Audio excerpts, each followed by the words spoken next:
আপনি কি আমাকে একটা প্রশ্ন উত্তর দিতে পারেন? আপনার উত্তর দেওয়ার দরকার নেই, প্রশ্নটা জনগণের কাছে থাক। আপনি কি উত্তর দিতে পারেন যে কি কারণ তৈরি হলো যে এই সরকারকে গুম প্রতিরোধ প্রতিকার কমিশন বাতিল দিতে হচ্ছে? সরকার দল যখন দুর্নীতি করবে তাদেরকে ধরবে কে? অ্যাটর্নি জেনারেল নিয়োগ প্রক্রিয়া এটা কোন সংবিধান মোতাবেক হয়েছিল বলেন তো? নিরপেক্ষ একজন ভালো ব্যক্তি যদি এই দুর্নীতি দমন কমিশনে নিয়োগপ্রাপ্ত হন, এই সুবিধাটা আমাদের কি সবার না? এই সুবিধাটা কি বিএনপির না? এই সুবিধাটা কি সেই গুম খুনের এই 16 বছরের যারা নির্যাতনের শিকার তাদের না? গণভোটের রায় বাস্তবায়নের দাবিতে বিক্ষোভের ডাক দিয়েছে জামায়াত এনসিপির নেতৃত্বাধীন 11 দলীয় জোট। শনিবার বিকেলে রাজধানীর বাইতুল মোকাররমের উত্তর গেটে বিক্ষোভ সমাবেশ অনুষ্ঠিত হওয়ার কথা। আপনারা সেই কর্মসূচির কথা প্রকাশ করেছেন গণমাধ্যমে, আমরা দেখলাম। প্রশ্ন হচ্ছে যে এটা কি মানে খুব তাড়াতাড়ি হয়ে গেল না, মানে এত সহজেই ধৈর্যচ্যুতি হয়ে গেল নাকি এটা সম্মিলিত সিদ্ধান্ত আপনাদের ছিল? দেখেন, এটা ধৈর্যচ্যুতির মানে ম্যাটার না। এটার ম্যাটার হচ্ছে এটা একটা রাষ্ট্রের একেবারে ফান্ডামেন্টাল এসেন্সের ম্যাটার। বরং যে রিয়াকশনটা বিরোধী দল দিচ্ছে এই রিয়াকশনটাকে আমি মনে করি এটা এখন পর্যন্ত এটা খুবই ছোট রিয়াকশন। এটার বিপরীতে আজকে যে ঘটনাগুলো আমরা সংসদে দেখেছি সেই ঘটনার বিপরীতে জুলাইয়ের মতন করে একটা রিয়াকশন আসা দরকার ছিল, বাট আনফর্চুনেটলি সেটা এখন পর্যন্ত হয়তো হয়নি। এখন পর্যন্ত হয়তো সরকার দলের কাছেই মেসেজটা নেওয়ার সুযোগ আছে যে তারা আসলে কি করছে। যে ঘটনার প্রেক্ষিতে আজকে কর্মসূচিগুলো এসে আপনি হয়তো নিশ্চয়ই খেয়াল করেছেন যে আপনি যদি জুলাইয়ের দিকে তাকান, জুলাই আসলে কেন সংগঠিত হলো, এটা কিন্তু আমার আপনার ইন্ডিভিজুয়াল কোনো ম্যাটারের রিয়াকশন না। রাষ্ট্র প্রশ্নে, রাষ্ট্রের মানে মানবাধিকারের প্রশ্নে, গণতন্ত্রের প্রশ্নে যখন আমরা দীর্ঘদিন ধরে ফাটল দেখছিলাম, দীর্ঘদিন ধরে যখন আমরা অবিচার দেখছিলাম, সেটার বিস্ফোরণ কিন্তু জুলাই বিপ্লব ছিল। এর মধ্যে একটা অন্যতম ঘটনা সেটা হচ্ছে গুম।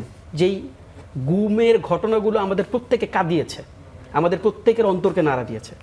আজকে সেই পার্লামেন্টে কিন্তু আপনার গুম প্রতিরোধ ও প্রতিকার কমিশন যেটা ইন্টারিম গভর্নমেন্ট ফর্ম করেছিল সেটাকে কিন্তু আজকে বাতিল করার জন্য সুপারিশ করা হয়েছে। কতটা আনফর্চুনেট, এটা কতটা ধিক্কারজনক, এটা কি আপনি ভাবতে পারেন? সেই পার্লামেন্টে ইলিয়াস আলীর স্ত্রী বসা, সেই পার্লামেন্টে কিন্তু হুম্মাম কাদেরের মতন লোক বসা, সেই পার্লামেন্টে কিন্তু আরমান ভাইদের মতন লোক বসা, যারা 16 বছর 15 বছর 13 বছর কারো কারো পুরো জীবনের গুরুত্বপূর্ণ সময় যারা আয়না ঘরে বন্দি থাকা অবস্থায় কাটিয়েছে, গুম থাকা অবস্থায় কাটিয়েছে। আপনি কি আমাকে একটা প্রশ্ন উত্তর দিতে পারেন? আপনার উত্তর দেওয়ার দরকার নেই, প্রশ্নটা জনগণের কাছে থাক।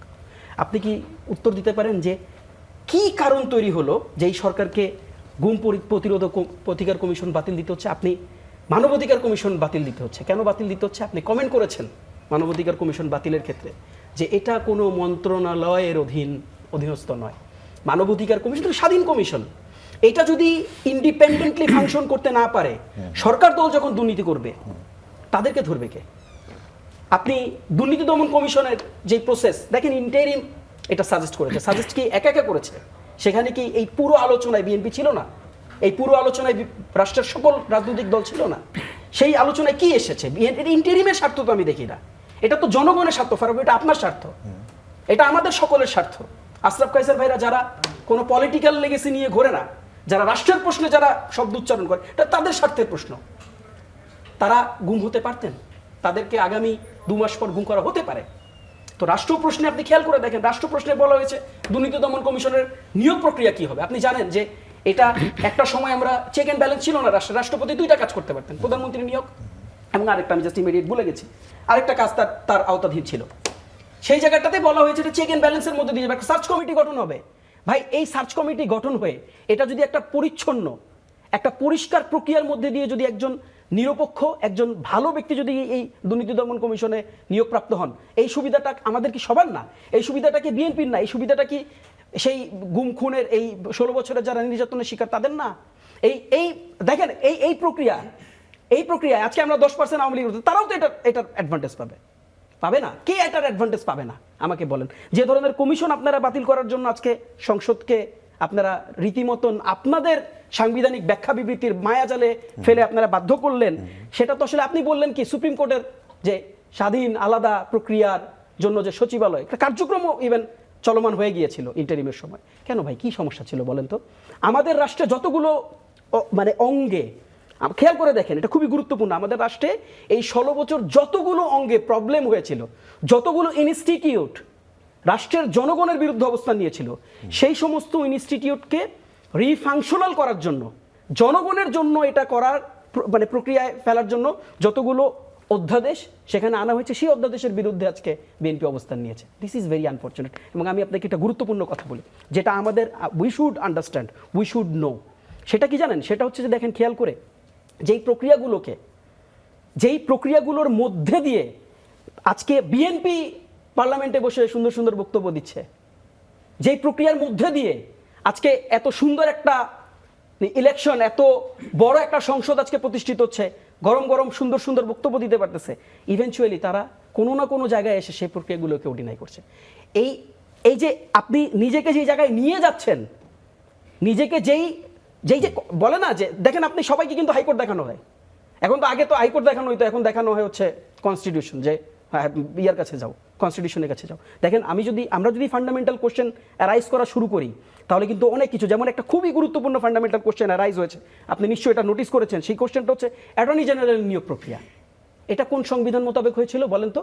অ্যাটর্নি জেনারেলের নিয়োগ প্রক্রিয়া হয়েছে, আপনি যদি বলেন, যেটা অ্যাটর্নি জেনারেল এখন আইনমন্ত্রী, উনি যে উত্তরটা দিয়েছেন, উনি উত্তর কি দিয়েছেন বলেন তো? উত্তর দিয়েছেন যে প্রক্রিয়ায় হচ্ছে হয়েছে, যে প্রক্রিয়ায় উপদেষ্টা পরিষদ গঠন হয়েছে। না, ভুল কথা। তার নিয়োগের বিজ্ঞপ্তিটা এখন খোলেন, আমি চ্যালেঞ্জ করছি, এখন খোলেন আপনি। তার নিয়োগ প্রক্রিয়া হয়েছে আপনার, আমি বলে দিই আপনাকে, তার নিয়োগ প্রক্রিয়ার যে প্রসেস ছিল, সেই প্রসেস হচ্ছে, আপনি কি প্রজ্ঞাপনটা পড়ছেন? 43(3) তাকে যেই প্রক্রিয়া নিয়োগ দেওয়া হয়েছে রাষ্ট্র, সেটা 106 না। 106-এ আপনি উপদেষ্টা পরিষদ গঠন করেছেন, ভালো করে বোঝেন। আপনি 106-এর মাধ্যমে আপনি উপদেষ্টা পরিষদ গঠন করেছেন। এটা একটা ক্রাইসিস মোমেন্ট। আপনি কি করেছেন? আপনাকে সংবিধান সাজেস্ট করেছে আপনি বিচার বিভাগের কাছে পরামর্শ নেন। আচ্ছা, এটা কত তারিখে হয়েছে? 8 তারিখে হয়েছে। তাহলে অ্যাটর্নি জেনারেল নিয়োগ পেয়েছে কত তারিখে? দুদিন আগে কিভাবে নিয়োগ পাইলো? আর যদি এটা 106 হয়, তাহলে অ্যাটর্নি জেনারেল কি 6 তারিখে নিয়োগ পেয়েছে? জি, অ্যাটর্নি জেনারেল তার 2 দিন আগে নিয়োগ পেয়েছে। তাহলে 106, এবং মজার ব্যাপার আপনি বলে, এটা কিন্তু রেট্রোস্পেক্টিভ প্রসেস না। দ্যাট মিন্স হচ্ছে, আমি যদি আপনাকে সহজ করে বলি, ভূতাপেক্ষ কিন্তু এটাকে করে না। তার মানে পূর্বের কোনো আইনকে 106 কিন্তু ভ্যালিডেট করবে না। মানে ব্যাপারটা আমি বলি, আপনি যদি 8 তারিখে আইন আদেশ জারি হয়, তাহলে এটা 4, 5, 3 এই সময়কার মানে ঘটনাক্রমগুলোকে জাস্টিফাই করবে না। আপনি কি বুঝতেছেন? টেকনিক্যাল ডিফিকাল্টিস কিন্তু। তাহলে আমি একটু শেষ করি ফারুক ভাই। তাহলে যেই আইনের ভিত্তিতে আপনি নিয়োগ পেয়েছেন, খেয়াল করে দেখেন, সেই আইনের উপর দাঁড়ায়া রাষ্ট্রপতি শুধুমাত্র, একেবারে সংবিধান বলছি, সংবিধান বলেন না ওনারা, রাষ্ট্রপতি শুধুমাত্র প্রধানমন্ত্রীর পরামর্শক্রমে নিয়োগ দিতে পারেন। তাহলে ওই দিন প্রধানমন্ত্রী কোন বেসিসের উপর, কোন পরামর্শের কাগজ দেখান আমাদেরকে? কাগজ, আপনি তো সংবিধান দেখেন, আমাদেরকে কাগজ দেখান, সংবিধানের কাগজ দেখান। আপনি আমাদেরকে সংবিধানের কাগজ খুঁজান। আর আপনি নিয়োগ পেয়েছেন যেই প্রক্রিয়ায়, সেই নিয়োগ প্রক্রিয়া আপনি আমাদেরকে বলেন যে, আবার আপনাকে আর মজার প্রশ্ন বলি, শোনেন, সংবিধান সংসদ ভাঙছে না? সংসদ ভাঙছে কিসের উপর ভিত্তি করে? সংসদ ভাঙছে হচ্ছে 48(3). তাহলে 48(3)-তে সংসদ যদি ভাঙে, সেই প্রক্রিয়া কি রাষ্ট্রপতি কি সংসদ ভাঙতে পারে একা একা? আমাকে উত্তর দেন। আপনি তো সংবিধান দেখাচ্ছেন না, উত্তর দিতে হবে। আপনি যদি সংবিধান দেখান, তাহলে সংবিধানের ভিতর থেকে আপনাকে প্রত্যেকটা স্টেপ বর্ণনা করতে হবে।